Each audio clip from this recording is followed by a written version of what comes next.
Hi all. അപ്പോൾ നമ്മൾ പുതിയൊരു വീഡിയോയിലോട്ട് എല്ലാവർക്കും സ്വാഗതം. അപ്പോൾ ഇന്ന് നമ്മളോട് കുക്ക് ചെയ്യാൻ പോകുന്നത് അരിപ്പായസമാണ്. അപ്പോൾ അത് വളരെ പെട്ടെന്ന് ഉണ്ടാക്കിയെടുക്കും, അതുപോലെ തന്നെ വളരെ ടേസ്റ്റിയാണ്. അപ്പോൾ അതെങ്ങനെയാണെന്ന് ഉണ്ടാക്കുന്നത് ഒന്ന് കണ്ടു നോക്കിയാലോ. അപ്പോൾ വീഡിയോയിലോട്ട് പോവാം.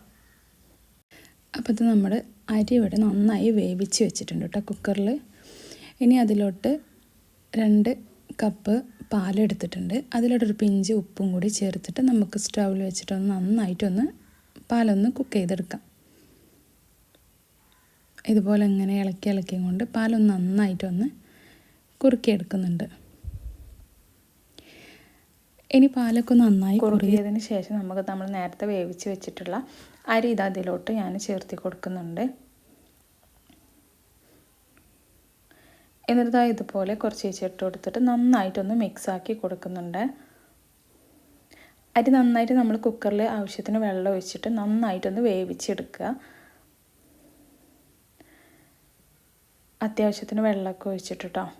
അപ്പോൾ വേവിച്ച് വെച്ചിട്ടുള്ള അരി എല്ലതും ഇതിലോട്ട് ഇട്ട് കൊടുത്തിട്ടുണ്ട്. ഇനി ഇത് നന്നായിട്ടൊന്ന് പതുക്കെ ഒന്ന് ഇളക്കി മിക്സാക്കി കൊടുക്കുക. ഇനി നമുക്കൊരു പിഞ്ച് ഏലക്കാപ്പൊടിയും കൂടി ചേർത്ത് കൊടുക്കുന്നുണ്ട് കേട്ടോ. ഇനി അതുപോലെ തന്നെ ഇത് നന്നായിട്ടൊന്ന് കുറുകിയതിന് ശേഷം നമ്മൾ നേരത്തെ തയ്യാറാക്കി വെച്ചിട്ടുള്ള ശർക്കര പാനി ഇതിലോട്ട് ഒഴിച്ചു കൊടുക്കുന്നുണ്ട്. ശർക്കര പാനി നമ്മൾ നല്ല വെള്ളമാക്കാതെ കുറുകിയിട്ട് പാനി തയ്യാറാക്കിയെടുക്കുക. അതുപോലെ നന്നായിട്ട് അരിച്ചിട്ട് ഇതിലോട്ട് ചേർത്തി കൊടുക്കുക.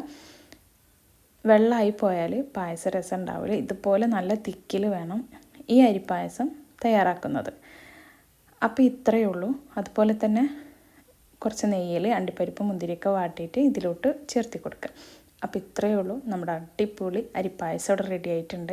അപ്പോൾ തീർച്ചയായിട്ടും ഈ അരിപ്പായസം എല്ലാവരും ഒന്ന് ട്രൈ ചെയ്ത് നോക്കുക. നമുക്ക് വളരെ പെട്ടെന്ന് തയ്യാറാക്കാൻ പറ്റിയൊരു റെസിപ്പി കൂടിയാണ് കേട്ടോ. അതുപോലെ ഒരു പപ്പടം പഴം കൂടി ഉണ്ടെന്നുണ്ടെങ്കിൽ ഇത് കൂട്ടി കഴിക്കാൻ അടിപൊളിയാണ്. അപ്പോൾ തീർച്ചയായിട്ടും എല്ലാവരും വീഡിയോ ഫുള്ളായിട്ട് സ്കിപ്പ് ചെയ്യാതെ കാണുക. വീഡിയോ ഇഷ്ടമായാൽ ലൈക്ക് ചെയ്യുക. അതുപോലെ തന്നെ എല്ലാവരും ട്രൈ ചെയ്തതിന് ശേഷം നിങ്ങളുടെ അഭിപ്രായം എന്താണോ അതെന്തായാലും കമൻറ്റ് ചെയ്യുക. അതുപോലെ ഈ ചാനൽ ഇതുവരെ ആരെങ്കിലും സബ്സ്ക്രൈബ് ചെയ്യാത്തവരുണ്ടെങ്കിൽ പ്ലീസ് ഒന്ന് ഓടിപ്പോയിട്ടൊന്ന് സബ്സ്ക്രൈബും കൂടി ചെയ്തേക്കണേ. അപ്പം ഞാനിടുന്ന എല്ലാ വീഡിയോസും തീർച്ചയായിട്ടും ഒന്ന് കണ്ടു നോക്കുക. വീഡിയോ ഇഷ്ടമായിക്കണമെങ്കിൽ ഷെയർ ചെയ്യുക. ഓക്കെ, അപ്പോൾ അടുത്തൊരു വീഡിയോയിലേറ്റും വരുന്നവരെ ബൈ.